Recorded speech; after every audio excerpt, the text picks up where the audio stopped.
Tonight on Our News Weekend, watch the road. Overnight thunderstorms leave areas on New Providence flooded, including some of the country's busiest roadways. But first, braving the rain. Our Danielle Miller catches up with the many parents hoping to get that last-minute school shopping in despite those wet roads. And later, why you should invest in the local stock market. The expert take coming from our monthly interview with RF Bank and Trust's Vice President. These stories and more as Our News Weekend starts now.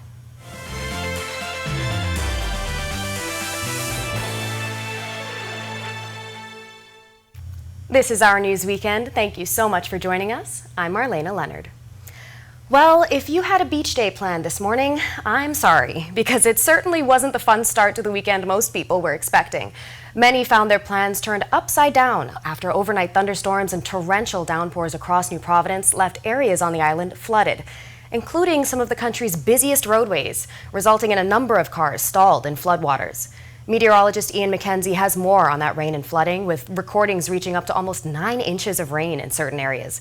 He'll tell you all about that in a moment. But first, the weather didn't only affect those with plans for fun in the sun. It also impacted the many parents hoping to get that last-minute school shopping in. With just a day to go before the start of the school year for thousands of kids, today was the last full shopping day for parents needing to get them ready.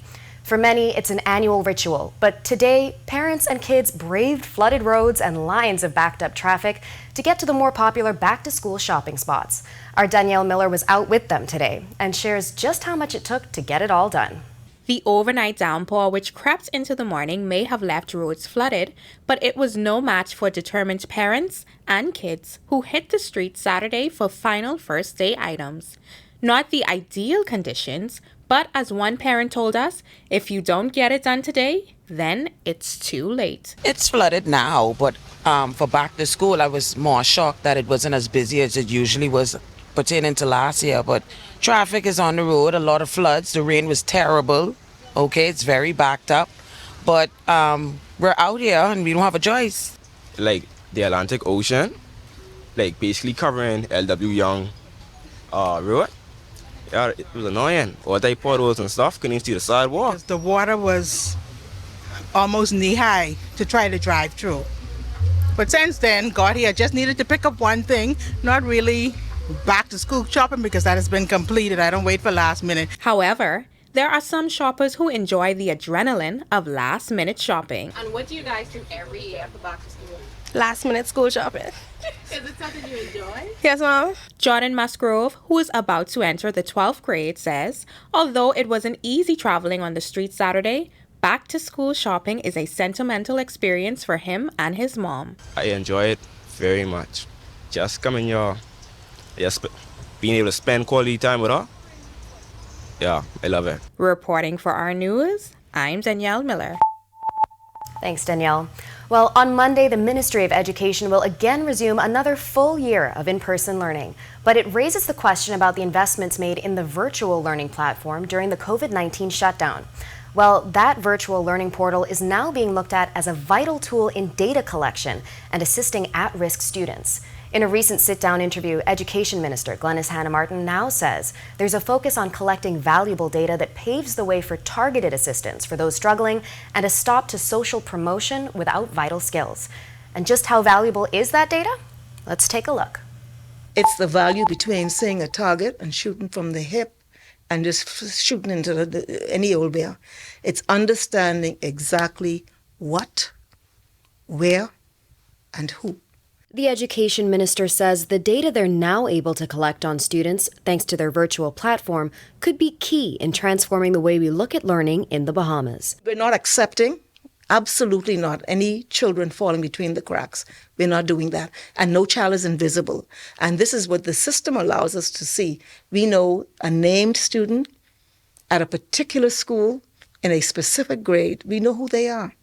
And so we're able to almost individually and also collectively respond. Virtual schooling was initially introduced during the pandemic, and had its ups and downs with both connectivity and difficulty with certain students accessing the technology. With students returning fully for another year of in-person schooling, the Bahamas virtual learning platform is more often used as a tool now instead of a classroom. The minister also hopes the virtual platform can help identify cases of social promotion early on. What it is pushing children through grades when they don't have the basic skills. So you will find a child in grade 10 who's struggling to read and write. We have determined we're not going to allow that. It's a huge task, and it's not one or two students, because this has been a phenomenon in the educational system. So we've decided that we are going to intervene with those young people. And, the older they are, the more challenging it is, because some of them are leaving the system. But what we're doing is trying to work with BTVI to provide a bridging experience for those students who are still a work in progress. Proud about it. It's still a work in progress, but it is an immense tool for policy and for practical realities like delivery of instruction. So I think that as we move forward, it will develop more modalities will be added, and it will just prove to be an incredible tool. We turn our attention back now to that wild weather from last night and earlier today. Meteorologist Ian McKenzie joins me now with a breakdown of what's bringing the rain and some of the flooding stats we saw across the capital. Ian? Thanks, Marlena, and good evening, Bahamas. Welcome to your another wet Saturday evening forecast. But first, we begin about that significant rainfall event that we had from Friday evening into early Saturday morning. This map is courtesy of COCORAS. It's a volunteer rainfall network that we have locally here within country. Now, officially at Nassau International Airport, they recorded over 3 inches of rainfall. However, we had outliers that were clearly visible based on the flooding event that we had. In particular, in the extreme western areas of New Providence, like Laifiki, they recorded over 9 inches of rainfall. Along that western shoreline, we also had over 8 inches of rainfall, mainly near the shoreline. That's in the West Atlantic area, so that would be in the southwest or northwest ridge area. Continuing along the west coast, we still had over 7 inches of rainfall, folks. We expect things to taper off a bit through the night. Rainfall again come tomorrow pretty much through most of the week, so we're asking drivers to exercise extreme caution. The streets are already inundated with water, saturated, so flooding risk continues. Potholes will be ever present, so slow down, remain courteous, and parents, as you prepare your kids for back to school, umbrella, drive them there, slow down, take ample time ahead of time to get them there, and please remain courteous on our streets. That's your first look at weather. Stay tuned. Your extended forecast and full weather report is straight ahead. Thanks, Ian. Well, when Our News Weekend comes back from the break, the Free National Movement on the defense over their commercial banking proposal after a former politician deemed it foolish. The opposition leader now suggesting the critics should read the proposal before criticizing it.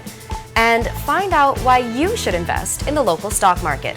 The expert advice coming from an executive at RF Bank and Trust. That's coming up when Our News Weekend returns.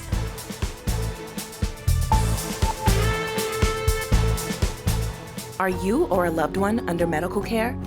Do you need affordable medical supplies?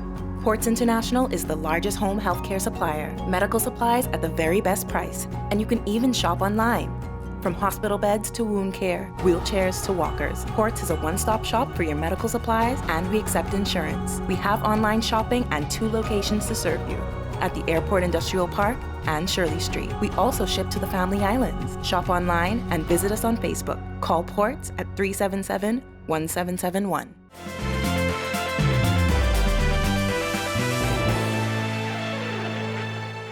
The Free National Movement is on the defense after a well-known businessman and former politician called their commercial banking proposal foolish.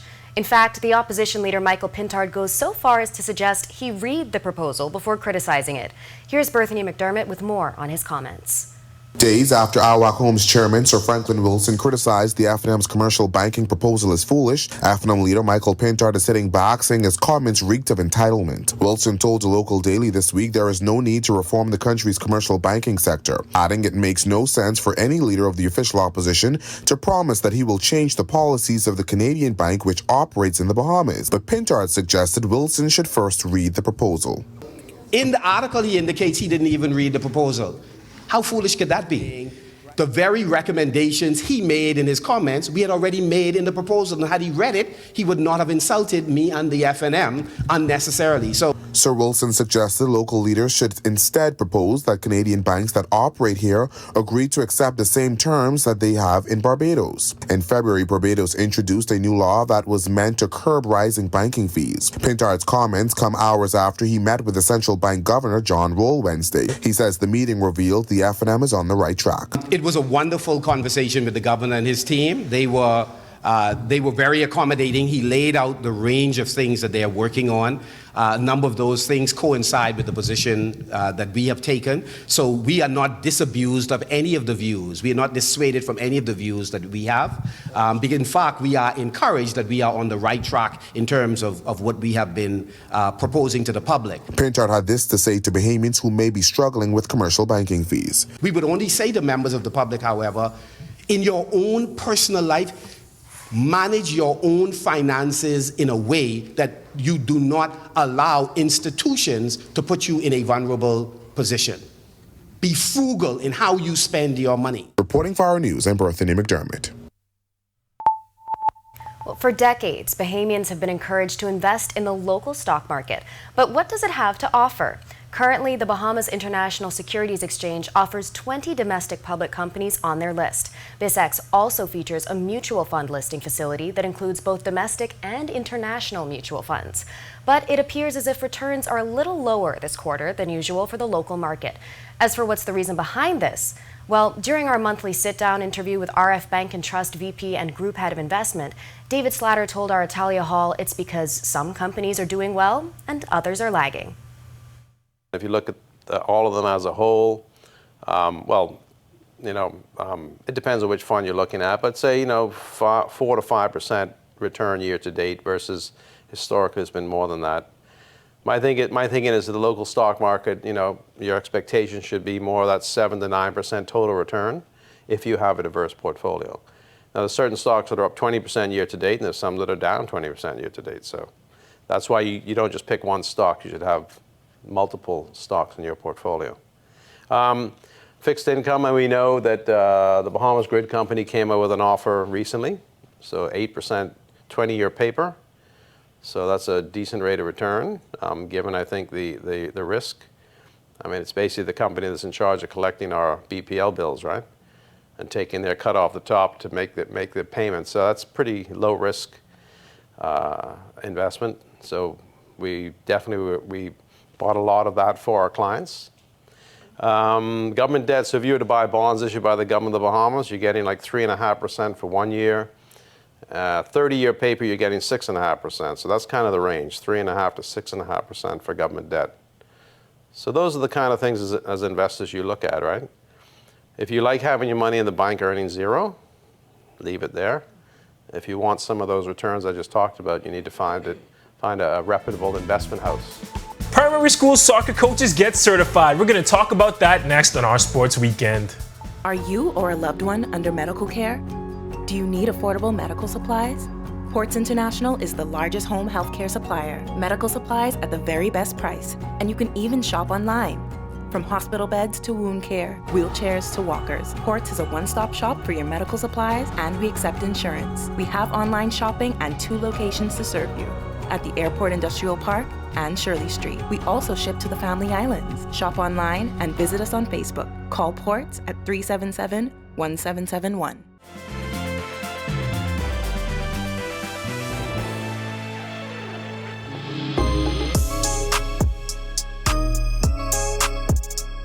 Good evening, I'm Tej Adley, and we are back with our Sports Weekend. A number of primary school soccer coaches got a leg up from the Bahamas Football Association this week. We're going to have a look. The association, in collaboration with the Ministry of Education, held a course for 32 coaches this past week. Over 3 days, the coaches did theoretical and practical learning en route to acquiring their CONCACAF Class D licenses. This was the latest in a number of educational initiatives undertaken by the BFA to grow the game in the country. They also held a Club C license course for club coaches, and they're also looking for people interested in participating in a referee course. Congratulations to all the coaches who participated. They're going to have a great season If you're interested in participating in any upcoming courses, you can check on the BFA's social media pages. Now we're going to see what our elite athletes and sports figures got up to on Friday night. Jazz Chisholm went 0 for 3, but that didn't matter. His Yankees still got the 6-3 win over the St. Louis Cardinals.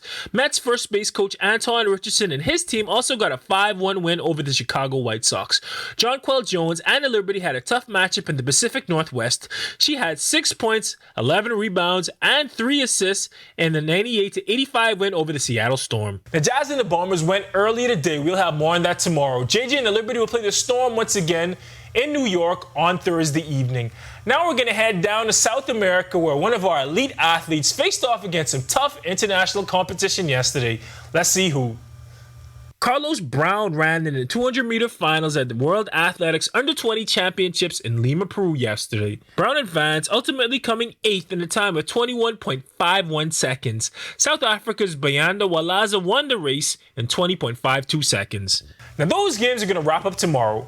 Before we go, Prince Straughn and the Boise State Broncos are finishing up their season opener against Georgia Southern right now. We'll have more on that tomorrow evening. That's a wrap for Sports Today. For Our Sports Weekend, I'm Tej Adley.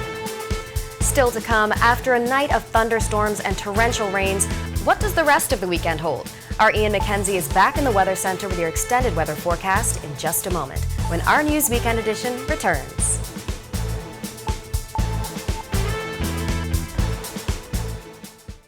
Are you or a loved one under medical care?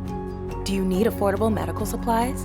Ports International is the largest home healthcare supplier. Medical supplies at the very best price, and you can even shop online. From hospital beds to wound care, wheelchairs to walkers, Ports is a one-stop shop for your medical supplies, and we accept insurance. We have online shopping and 2 locations to serve you, at the Airport Industrial Park and Shirley Street. We also ship to the Family Islands. Shop online and visit us on Facebook. Call Ports at 377-1771.